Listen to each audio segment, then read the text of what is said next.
উচ্ছেদ চলাৰ পাছত এতিয়া কচুতলিত আপোনালোকে দেখিছে যে আমাৰ এই গোটেই অঞ্চলটো ট্ৰাইবেল বেল্ট এণ্ড ব্লক, কিন্তু ট্ৰাইবেল বেল্ট এণ্ড ব্লক হলেও দুটা নিয়ম আছে। বেল্ট এণ্ড ব্লকটো গঠন হোৱাৰ আগতে যিসকল অজনজাতীয় লোক আছে তেওঁলোক থাকিব পাৰে, কিন্তু বেল্ট এণ্ড ব্লক গঠন হোৱাৰ পিছত নতুন মানুহ আমাৰ ইয়াত আহিব নোৱাৰে।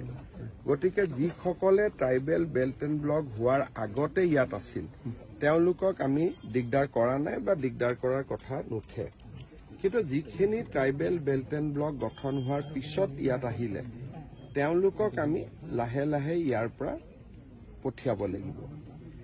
সমস্যাটো হৈছে কি যে এটা সময়ত বিশেষকৈ আমি ৰাজনীতি কৰা মানুহবিলাকে কাৰোবাক ৰাস্তা বনাই দিলো, কাৰোবাক ইলেক্ট্ৰিচিটি দিলো, কাৰোবাক পানীৰ সুবিধা দিলো, ধুনীয়া ৰাস্তা বনাই দিলো, আৰু লাহে লাহে বিষয়টো একেবাৰে আমাৰ হাতৰ বাহিৰত ওলাই গুচি গ'ল।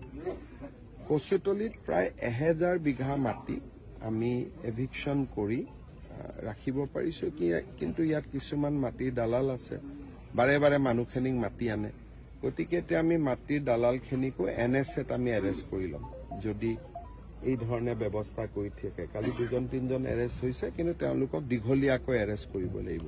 উচ্ছেদ চলাৰ পাছত এতিয়া কচুতলিত আপোনালোকে দেখিছে যে আমাৰ এই গোটেই অঞ্চলটো ট্ৰাইবেল বেল্ট এণ্ড ব্লক, কিন্তু ট্ৰাইবেল বেল্ট এণ্ড ব্লক হলেও দুটা নিয়ম আছে। বেল্ট এণ্ড ব্লকটো গঠন হোৱাৰ আগতে যিসকল অজনজাতীয় লোক আছে তেওঁলোক থাকিব পাৰে, কিন্তু বেল্ট এণ্ড ব্লক গঠন হোৱাৰ পিছত নতুন মানুহ আমাৰ ইয়াত আহিব নোৱাৰে। গতিকে যিসকলে ট্ৰাইবেল বেল্ট এণ্ড ব্লক হোৱাৰ আগতে ইয়াত আছিল তেওঁলোকক আমি দিগদাৰ কৰা নাই বা দিগদাৰ কৰাৰ কথা নুঠে, কিন্তু যিখিনি ট্ৰাইবেল বেল্ট এণ্ড ব্লক গঠন হোৱাৰ পিছত ইয়াত আহিলে তেওঁলোকক আমি লাহে লাহে ইয়াৰ পৰা পঠিয়াব লাগিব।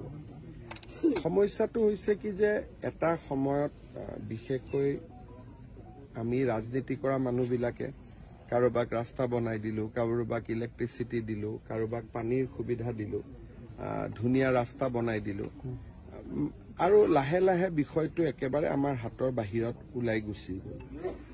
কচুতলিত প্ৰায় 1000 বিঘা মাটি আমি এভিকশ্যন কৰি ৰাখিব পাৰিছো, কিন্তু ইয়াত কিছুমান মাটিৰ দালাল আছে, বাৰে বাৰে মানুহখিনিক মাতি আনে।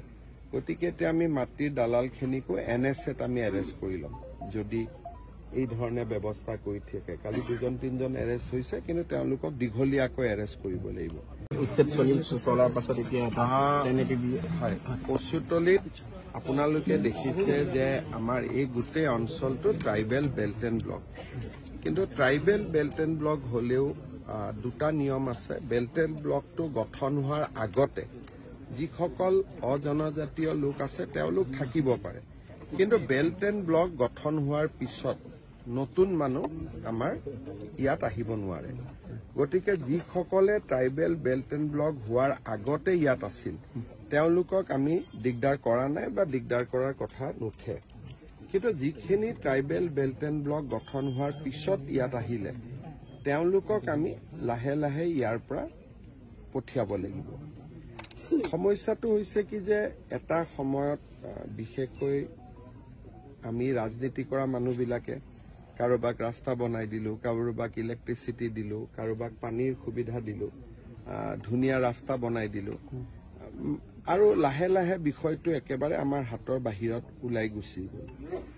কচুতলিত প্ৰায় 1000 বিঘা মাটি আমি এভিকশ্যন কৰি ৰাখিব পাৰিছো, কিন্তু ইয়াত কিছুমান মাটিৰ দালাল আছে, বাৰে বাৰে মানুহখিনিক মাতি আনে। গতিকে এতিয়া আমি মাটিৰ দালালখিনিকো NSAত আমি এৰেষ্ট কৰি ল'ম যদি এই ধৰণে ব্যৱস্থা কৰি থাকে। কালি 2-3জন এৰেষ্ট হৈছে, কিন্তু তেওঁলোকক দীঘলীয়াকৈ এৰেষ্ট কৰিব লাগিব।